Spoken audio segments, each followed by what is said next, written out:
efficace, économique et parfumé. Mesdames et messieurs, amis sportifs, bonsoir et bienvenue à ce numéro de troisième mi-temps. Un numéro que j'ai beaucoup de plaisir à présenter en compagnie de messieurs Tchétché Aimé et Aimé Brière. Bonsoir à vous, messieurs. Bonsoir, Sébastien. Bonsoir également à vous, Serge Dakouri et Dago Charles. Bonsoir, Sébastien. On va donc parler de deux thèmes au cours de ce numéro de troisième mi-temps.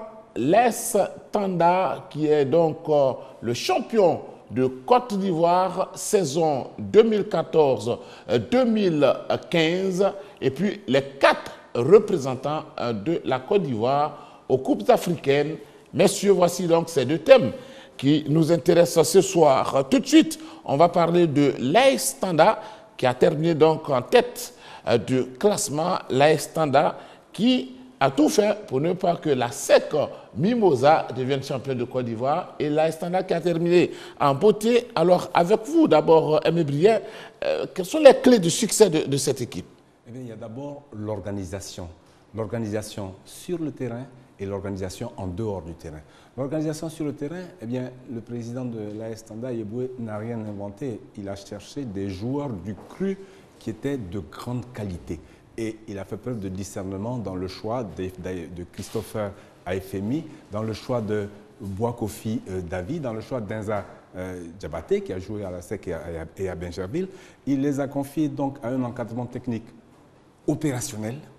D'accord. Et puis maintenant, il y a également l'organisation en dehors du terrain. En dehors du terrain, ces joueurs sont rémunérés de manière conséquente et surtout de manière régulière. Ils travaillent dans de bonnes conditions, dans des conditions de professionnels, de véritables professionnels. Leur seul souci, c'est d'être performants sur le terrain. Maintenant, on peut également parler de la clairvoyance du président de l'AS Tanda. Alors, ou bien il connaît le football, ou bien il écoute ses conseillers, ou bien les deux. Mais le résultat est là. L'AS Tanda a mené, après une saison de montée où elle a fini 5e, il faut se le rappeler, hein, l'année dernière, l'AS Tanda est montée en première ligue et a fini 5e.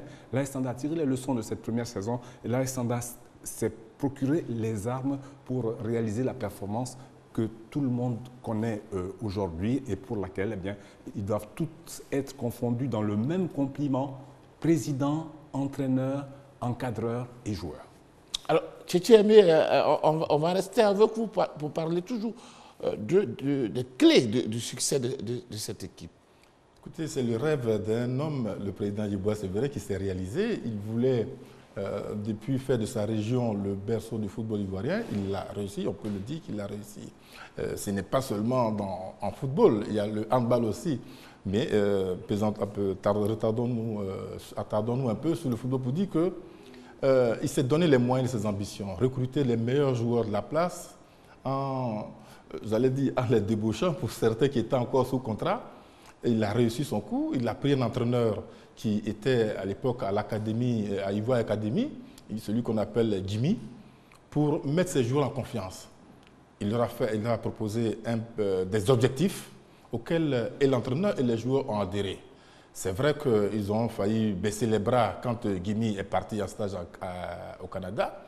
Mais ils se sont vite ressaisis, et comme disait, on a eu l'habitude de le dire, à l'image du CV Sport de San Pedro, quand on se donne les ambitions, on prend des joueurs qu'il faut, des gagneurs, des battants.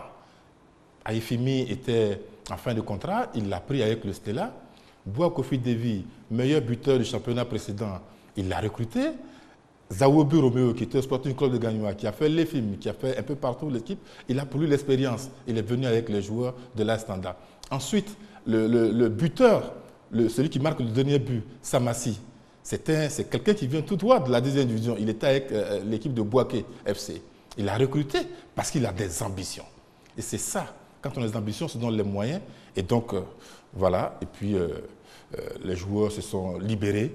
Ils ont donner le meilleur d'eux-mêmes parce qu'ils n'ont pas de soucis au quotidien. C'est-à-dire que quand ils reviennent de l'entraînement, il n'y a pas, le propriétaire de la maison qui est à côté pour dire vous me devez 5 mois, 6 mois de loyer. Non, ça c'est fini. Et quand on n'a pas ce souci, quand on n'a pas ce genre de soucis, on joue au football, on fait le travail pour lequel on est payé. Et on avance. Et on avance, et c'est ça le résultat. Alors, Serge Dakouri, hein, qu'est-ce qui a fait la différence pour vous? Moi, je dirais que la différence s'est faite au niveau de l'organisation. Parce que Yeboah n'est pas forcément un monsieur qui connaissait très bien le football. Il faut voir l'entourage de Yeboah. Yeboah a appelé Kwadjo Georges. Et Kwadjo Georges est à la base du recrutement de cette constellation de joueurs qui ont permis à Tanda de pouvoir être champion. C'est Kwadjo Georges qui permet donc à Yeboah de pouvoir recruter ces joueurs qui ont été importants dans ce succès. Le dernier rempart du Stella Club qui a fini, l'un des meilleurs gardiens de la place, il le recrute à prix d'or, avec un bon salaire conséquent, sans oublier la défense à Gérard Nguessambi, Kofi Marcelin, transfuge de l'Africa, Acho Djobo, Bois Kofi. Et donc, il faut une constellation avec un entraîneur qui quand même connaît le football ivoirien, qui est Kwadjo Georges, qui est directeur sportif. Toute cette constellation, avec une année de championnat où il termine 5e l'année dernière, et cette année, l'objectif principal était de gagner le championnat. Il met les moyens, on sait que la subvention est de 50 millions qu'apporte la FIF, mais à cela, il faut ajouter 150 à 200 millions autour pour ne pas qu'il y ait des ruptures au niveau des primes et des salaires. Il a été régulier et constant. Il a mis les joueurs dans les conditions idoines. Il a donné des salaires conséquents. Il ne faut pas s'étonner. Aïfili touche autour de 500 000 francs. Tanda est l'équipe qui paye mieux aujourd'hui, mieux que les équipes d'Abidjan. Il n'y a pas de rupture. Pendant toute une année civile, tous les joueurs sont dans les conditions idoines. L'entraîneur, le staff technique, tout le monde travaille.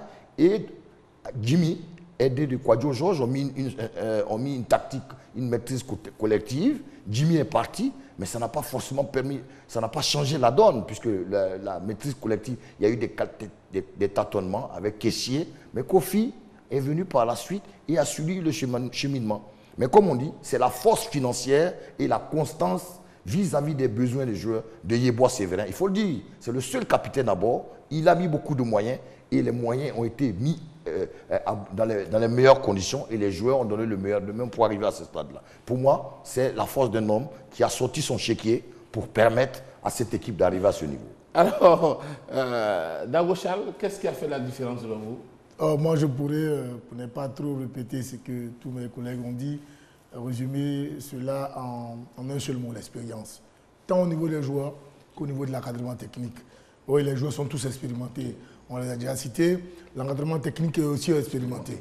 Ça, il faut le dire, que ce soit Assoumou, que ce soit même Firmin, qui a beaucoup bourlingué, qui a beaucoup travaillé avec Rigo Gervais du côté de Siwo Sport San Pedro, connaît aussi le football ivoirien et plus encore connaît le football africain. Et a chapeauté tout ça par Kwadjo Georges, qui est un vieux de la vieille, comme on a l'habitude de le dire. Et donc, en plus même du chéquier, parce qu'on parle beaucoup du chéquier de Sévérin, certes, mais on connaît des dirigeants de ce pays-là qui avaient beaucoup plus de chéquiers, enfin, un chéquier beaucoup plus lourd que Sévérin, mais qui n'ont jamais réussi ça. Ça, il faut aussi le dire. Ou alors qui sont passés à côté de la chose. Donc, en plus du chéquier, il faut quand même avoir des hommes pour piloter un tel projet. Et je crois que ce sont ces hommes-là que lui, il a eu la chance d'avoir. Voilà. Alors, vous savez que le football, on ne peut diriger qu'avec assez de moyens, hein, parce que il y a de grands clubs aujourd'hui qui, malheureusement, vont disparaître de la première division de la Ligue 1. Ben, c'est comme ça. On va, dans quelques minutes, ainsi... voilà, on va essayer d'avoir Rigo Gervais. Bonsoir. Bonsoir. Alors, Rigo Gervais, vous avez suivi le championnat, la Ligue 1, jusqu'à la fin donc, et c'est l'équipe de l'AS Tanda qui est montée donc sur la plus haute marche du podium. Alors, pour vous, qu'est-ce qui a fait la différence? Qu'est-ce qui a fait qu'aujourd'hui, l'AS Tanda est arrivé en tête de ce championnat? Bon, mais il faut reconnaître déjà que Tanda était champion à mi-parcours.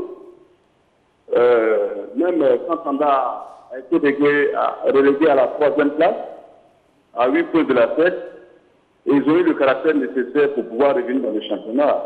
Surtout, ils se sont offert une belle victoire face à la tête au champion à 15 minutes de la fin, ce qui lui a permis de reprendre la tête du championnat. Donc, je pense que Tanda mérite ce titre 2015. Alors, qu'est-ce que vous avez noté de positif pour cette saison 2015? Bon, je pense que c'est une saison vraiment très difficile. Il y a eu une insouciance un peu partout, que ce soit dans le haut du tableau comme dans le bas du tableau. Dans le bas du tableau, avec d'ailleurs une grosse victime qui est le Stella, avec le sac dans le haut du tableau d'un nouveau champion qui est l'Air Panda.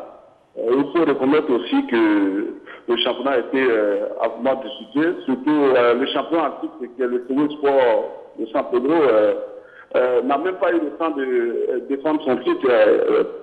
Toute la saison, le Séoul s'est débattu pour ne pas être relégué. Ils ne sont même pas parmi les Africains. Donc c'est pour dire que personne n'avait droit à l'erreur parmi les 14 équipes de la première division en cette saison. Donc ça a été vraiment un championnat très très disputé. Et ça, le suspense a été vraiment à tout moment, du début jusqu'à la fin. Tanda même a été sacré dans les dernières minutes, dans les ultimes minutes du match contre Togo. Donc vraiment ça a été un championnat. Nous avons vraiment tenu à donner bravo aux acteurs. Merci à vous, Rigo Gervais, pour votre participation à ce numéro de 3e mi-temps. Messieurs, quel renfort pour la saison prochaine? Moi, je dirais d'emblée comme ça que, déjà, je félicite le président Séverin pour son humilité. Parce qu'après le sacre, il a tout de suite dit, l'Afrique, certes, oui, on va dans l'inconnu, mais le plus important pour nous, à la Standard, ce serait de redevenir nos blasons, c'est-à-dire de redevenir encore champion. Ça, c'est très important. Autre chose, aujourd'hui, pour pouvoir attaquer l'Afrique, à mon sens, il ne faut pas se limiter aux joueurs dont on dispose aujourd'hui. Ça, il faut reconnaître que sur la place, il n'y a plus de grands buteurs. Quand on regarde les différents buteurs, le meilleur buteur, Babakoum, 13 buts. Celui qui le suit, Bois Kofi, aujourd'hui, pour moi, c'est pas trop ça. Avant de parler du plan africain, sur le plan national, en ce qui concerne le championnat, est-ce que Tanda doit recruter encore? Mais justement, ce que je veux dire, c'est qu'en général, quand on est champion, c'est-à-dire qu'on est champion, par exemple, je veux dire qu'on est sacré, on est consacré champion d'un grand tournoi de ce type, on ne recrute plus, à la limite, sur la place. Oui, parce que pour aller jouer en Afrique, attends, c'est ce que tu as battu durant toute la saison que tu vas recruter. Ben donc, finalement, ce sont les moindres joueurs. À mon sens, Tanda, s'il y a beaucoup de moyens, gagnerait à les recruter, pourquoi pas, en Afrique, au Nigeria, au Cameroun, pour pouvoir véritablement se renforcer, parce qu'ils ont littéralement, je ne dirais pas dominé, mais il faut reconnaître que depuis la 3e journée du championnat, Tanda est resté dans un mano-mano avec la SEC jusqu'à la fin. Donc ça veut dire que Tanda a le niveau, déjà, les joueurs de Tanda ont déjà le niveau du championnat ivoirien. Donc il y a des fortes chances qu'ils puissent se redevenir champions de Côte d'Ivoire. Mais pour mieux attaquer l'Afrique, à mon sens, il faut aller vraiment recruter sur le plan international. Allez-y, Tchétchémé. Alors, quel renfort vous demandiez? Ils vont avoir la bagatelle de 25 millions, attaque champion. 25 millions de francs CFA, ce n'est pas rien. Le président a d'abord son chéquier, mais avec cet argent émanant de la fédération, il peut s'offrir les meilleurs joueurs, les joueurs qu'il faut. Premièrement, et donc avec ça, il peut faire son marché, entre guillemets. Mais Tanda m'a paru émoussé sur la fin de la saison. Ils ont fait 2 matchs nuls de suite et on sait comment le dernier match s'est terminé, pratiquement sur les rotules. Il a fallu un coup d'œil du coach pour pouvoir faire rentrer Samassi pour marquer le second but. Donc, pour jouer ce genre de rôle, il faut avoir un banc de touche très profond. Il faut avoir des joueurs interchangeables pour ne pas être surpris. Il a fallu qu'il fasse le choix du titre. Parce que sinon, s'il voulait jouer et le titre et la Coupe nationale, il se serait fait éliminer. Ils auraient eu des problèmes parce qu'ils n'ont pas un banc de touche très profond. L'Africa Sport les a battus en 8e de finale en Coupe nationale. Donc, pour éviter ce genre de choses, parce que bientôt ils vont jouer sur plusieurs tableaux, donc, il faut vraiment des joueurs interchangeables à chaque poste. Comme c'était notre cas en 86, notre entraîneur Kablan Sampon n'avait pas de problème. Puisque dans les buts, il avait Guamené Alain, Doumbia Lassina. À droite, il avait Niaouré Depi Emile et Lignon Nagueux. À gauche, il avait, bref, des joueurs. Il pouvait faire son classement Kablan Sampon les yeux fermés. Ce qui nous a permis de jouer 3-4 matchs par semaine avant d'aller jouer la finale contre le Zamalek. Donc c'est de ça qu'il s'agit. Avec les joueurs qu'il a, ils sont certes performants, mais est-ce qu'ils peuvent tenir le rythme de 2 à 3 matchs par semaine? Voilà la grande question. Aimé Brien? Oui, il faudra recruter, c'est sûr, il faudra se renforcer. Mais moi, je voudrais parler de la démarche de l'AS Standard lorsqu'elle a accédé en première division. Elle est restée sur les acquis de la deuxième division et c'est seulement au mercato que le président a décidé d'apporter au niveau de l'effectif les rectificatifs nécessaires. Bon, juste un petit clin d'œil pour dire en passant, ne donnons pas trop de chiffres, hein, parce que Serge parlait de 500 000 francs pour la FMI. Je ne sais pas si c'est ce qu'il a déclaré à la maison. Bon, ne parlons pas de chiffres, voilà. C'est juste pour rigoler. Mais enfin, je voulais dire. Non, je voudrais juste. Non, c'est pour rigoler. C'est pour rigoler. Mais je voudrais dire qu'il faut assurément, Aimé l'a dit, que l'AS Standard double les postes pour ne pas avoir d'inquiétude. Et par rapport à notre championnat, alors il y a la Coupe de la Ligue, il y a la Coupe nationale, et par rapport éventuellement à une carrière africaine. Et à cet effet, il y a un chiffre moi, qui m'a interpellé quand j'ai regardé le bilan de cette équipe, c'est qu'elle a marqué 21 buts sur 26 journées. Ça veut dire qu'elle a marqué 0,8 buts par match pour un champion. C'est vraiment un chiffre famélique, vraiment.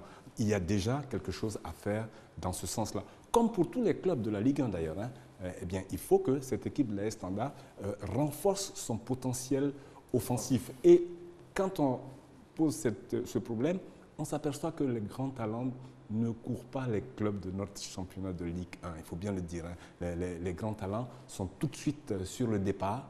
N'est-ce pas? Et même quand ils sont encore là, les meilleurs ont la tête ailleurs et ça donne des résultats, ça donne des performances en demi-teinte. Exemple, quand Franck Kessié devait partir, c'est là on le savait depuis longtemps, il n'a jamais été très performant sur le terrain quand il a eu l'occasion de jouer. Voilà, les talents ne coupent pas les rues, donc il faut faire preuve d'ingéniosité. Il faudra aller peut-être chercher à l'échelon inférieur, voire dans les centres de formation, les vrais, n'est-ce pas, et faire éclore des nouveaux talents qui pourront permettre à l'AS Standard de maintenir le niveau et pourquoi pas d'avoir d'autres ambitions. Kodé Tchekbe, bonsoir. Bonsoir Kodé Tchekbe.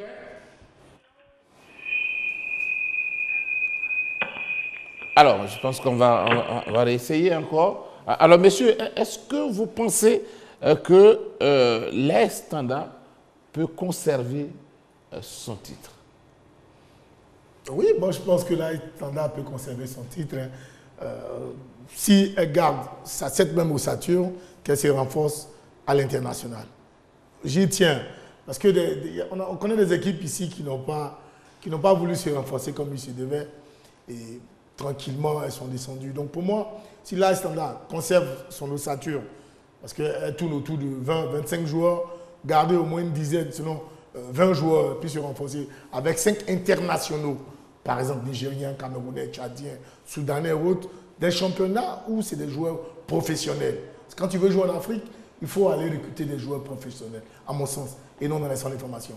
On connaît des clubs comme l'Africa, excusez-moi, je pense que c'est un mauvais exemple, aller recruter dans les villages, dans les centres de formation, on connaît les résultats. Quand on est champion d'un pays, on est amené à représenter le pays. Et à ce niveau-là, il faut recruter les professionnels pour pouvoir valablement défendre son titre. Et en plus de défendre son titre de champion, il faut représenter le pays à l'échelon international. Alors, un club comme Tanda, aujourd'hui, qui est champion d'Afrique, du champion de Côte d'Ivoire, en passant le premier tour, le second tour de la Coupe d'Afrique des clubs champions, de la Champions League, va engranger beaucoup de moyens.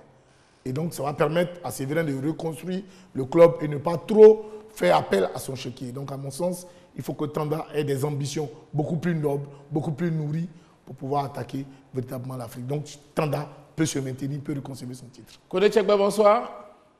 Bonsoir Sébastien. Alors, Kodé Tchekbe, dites-nous, comment Tanda doit s'arranger pour pouvoir conserver son titre la saison prochaine? Là, Tanda? Oui. Ok. Je pense que c'est simple. Là, Tanda a fait beaucoup d'efforts pour arriver à ce titre, mais il faut reconnaître que, à mon sens, le niveau du championnat n'était pas très élevé. Il y a eu du suspense, c'est vrai, mais le niveau m'a semblé assez moyen. Et donc, là, Standard, pour relever le défi, ainsi que les 3 autres équipes qui doivent nous représenter, devront faire un effort de recrutement. Malheureusement, nos joueurs s'expatrient dans les pays voisins. On a vu que le CV a été vider de son effectif. Alors, il ne sait pas où ils iront chercher ces joueurs. Voilà. Koné-Tchegbe? Oui. Alors, une autre question. Hein. Vous avez suivi l'évolution de l'équipe de l'AS Standard. Qu'est-ce que vous retenez de positif dans cette équipe? Bon, ce que je voulais retenir de l'AS Standard, c'est que c'est une équipe qui a montré de bonnes choses au départ, c'est-à-dire qu'elle a été déjà collée à la scène dès le début du championnat.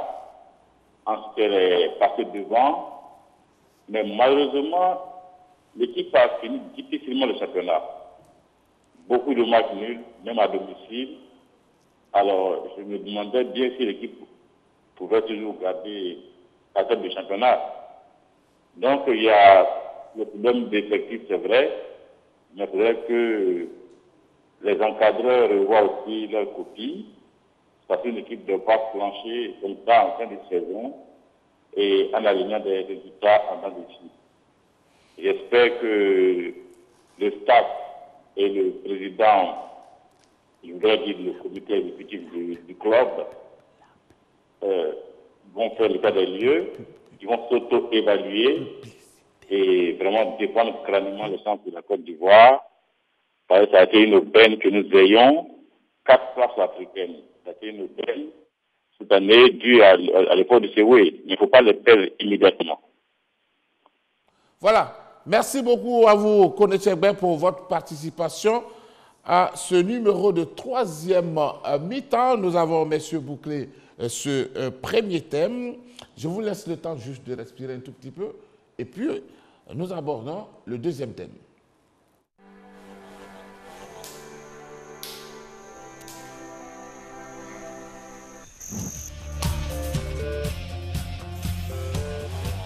Rapide, économique et parfumé, Rambo Magique protège votre maison contre tous les insectes nuisibles. Rambo, efficace, économique et parfumé. Alors, messieurs, pour vous, tout de suite, je vais commencer avec vous, Serge Dakouri. Quelle est la valeur des 4 représentants ivoiriens en compétition africaine? Bien entendu, c'est une question qui fait rire. Mais écoutez, c'est une valeur relative de chaque équipe. Les 2 équipes qui jouent en Ligue des Champions, tout comme les 2 équipes qui vont jouer la Coupe CAF. Moi, je dirais que même toutes ces 4 équipes ont besoin de renfort. Le besoin de renfort, d'abord en Ligue des Champions. Qui l'a remporté l'année dernière? C'est Sétif d'Algérie. Quand vous voyez Sétif d'Algérie jouer contre V-Club, la finale, vous voyez un peu le niveau africain. C'était une équipe congolaise contre l'équipe d'Algérie. Et le niveau de Sétif d'Algérie, c'est un niveau d'équipe professionnelle de Ligue 2 française. Ça joue bien au ballon, il y a des fondamentaux. Nos champions ici ont des problèmes dans le contenu du jeu, dans l'organisation, dans la maîtrise collective. C'est vrai que Tanda a été champion, mais dans l'organisation du jeu, dans la maîtrise collective, dans le contenu, ça laisse à désirer. Donc il va falloir que le staff technique revoie cela. Car le niveau africain, c'est pas au Boisflé, c'est pas la SEC. Quand vous avez vu un échantillonnage ASEC-Sfax, vous avez déjà vu une différence au niveau du gabarit. D'abord, le gabarit des joueurs de la SEC, c'était de petits face aux joueurs de Sfax. Donc il va falloir se renforcer. Que ce soit l'ASEC, et que ce soit Tanda, que ce soit l'ASEC, que ce soit l'Africa ou Gagnoa, il va falloir se renforcer. Dans la maîtrise du football, dans la manière de jouer, c'est différent quand vous jouez à l'échelon africain. Maintenant, quand on dit renforcer, où se renforcer? Mais regardez la sous-région, regardez le Mali. Le TP Mazembe a pris 5 Maliens. Le football malien se porte très bien, que ce soit en junior et trucs. Vous partez au stade malien, vous partez au Djoliba. La plupart, aujourd'hui, on fait du trafic et des transferts sud-sud. Vous partez au Mali, il y a de bons joueurs. Vous pouvez recruter au Mali, vous pouvez faire vos emplettes au Ghana. Tanda n'est pas loin du Ghana. Il y a un bon championnat au Ghana. Et donc, je veux dire que même dans notre championnat de Ligue 2, regardez le buteur de l'équipe de Boisflé, Solomon Williams. Il a le gabarit, il a un potentiel imposant, il peut apporter une valeur ajoutée à cette équipe de Tanda. Donc, il va falloir faire une évaluation dans la sous-région pour voir quels sont les pays qui ont un niveau de football assez représentatif. Il y a le Mali, il y a le Ghana. Il faut aller faire des emplettes et prendre des jeux internationaux pour apporter la valeur ajoutée. Maintenant, dans la qualité des jeux, que ce soit l'ASEC, Tanda, Gagnoa et Africa, ça laisse à désirer. L'équipe qui produit le meilleur football pour moi, le plus rafraîchissant cette année, ça a été le Stade d'Abidjan. Mais ça n'a pas été, ça n'a pas donné peut-être la première place. Mais au niveau du contenu, nos équipes, vraiment, laissent à désirer dans la manière, dans l'organisation collective. Tu as aimé? Alors, s'agissant des 4 équipes, à mon avis, Tanda va en novice. En dehors de Bois Kofi Devi qui a déjà joué une Coupe africaine avec la SEC Mimosa, tout le reste, c'est des bleus. Donc, à ces gens-là, il faudra forcément ajouter des joueurs qui ont de l'expérience. Des joueurs étrangers, bien sûr. Mais quand on recrute un joueur étranger, il faut qu'il soit 2 fois supérieur aux joueurs ivoiriens qui sont là. On peut facilement faire le marché dans les clubs de 2e division, Dakouri le disait, à Boisflé, à Ici-Awazi, à Man, etc. Mais quand on recrute des étrangers, il y a des filières nigérianes. Mais parce que le problème de nos 4 équipes là en face, c'est qu'il n'y a pas de buteur. Je fais la différence entre attaquant et buteur. Le buteur, c'est le genre de Kevin Gouziboula ou de Abdoulaye Traoré ou de Laurent Gbagbo. Ce sont ces gens-là. Voilà, ce sont des buteurs, ça. Des Guédégba, il y a des tueurs. Il n'y en a pas. Donc, avec les moyens que... Aimé disait qu'il faut éviter de parler des chiffres, mais nous allons y aller. La SEC et Tanda auront 25 millions chacun. D'accord? L'Africa et Gagnoa auront 15 millions chacun. Avec 5 millions à chaque passage partout. Donc, ils auront suffisamment d'argent pour faire des recrutements. Tanda, j'ai parlé de son effectif, ils n'ont pas d'attaquant, en dehors de Bois Kofi. La SEC Mimosa, ils n'ont pas grand-chose. En dehors de la défense, où Bangali Soumaoro fait la différence, il faut revoir tout ça. C'est lui d'ailleurs qui est le meilleur buteur de la SEC. Quel contraste. À Gagnoa, il faut rajeunir, il faut rafraîchir complètement cette équipe. On commence à avoir des papilles dans cette équipe. Je pense qu'il faut faire... vous aurez le président au téléphone tout à l'heure, vous lui demanderez. Il faut qu'il rajeunisse un peu son équipe pour avoir des ambitions. On va parler avec le président du Sporting Club de Gagnoa. Si nous les avons déjà.